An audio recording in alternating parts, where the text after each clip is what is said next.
Murakaza neza none kuri gutwara.com. Ubushize twize kuntu bahaguruka ahantu hatambika, ubu ngubu tugiye kwiga uburyo ki bahaguruka ahantu hazamuka.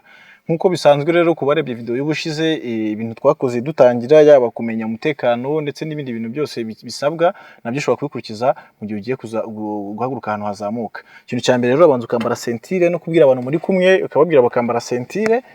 Icyo gihe iyo umaze kwambara sentire uraza n'ubundi ukanagira embrayage na feri hasi, ugakandagira cyane ukareba niba nta vitesse irimo, ugakata imodoka. Amara kuyikata, niba imaze akanya kanini iparitse urategereza akanya gati kabanza igashyuha cyangwa se kazamura amavuta. Aka kanya kamara gushira gushyiramo vitesse ya mbere, bugiye dagukira muri vitesse ya mbere. Noneho icyo gihe iyo urangije kuramo ya handbrake yawe, hanyuma noneho ugakanagira feri cyane.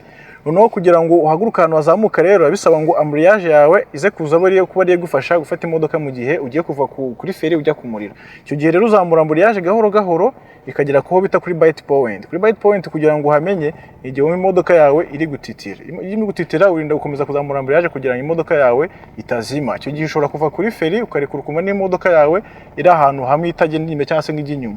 Umaze kubirekura gutyo ushobora kujya gukariro gakeya ukagakanagira ukumva ko gakandagiye, hanyuma ikintu uhita ukora ugenda urekura embrayage gahoro gahoro ukumva n'imodoka iri buhaguruke. Iyo ugenda uyirekura gutya ugenda wumva ko imodoka nayo ihaguruka idasubiye inyuma.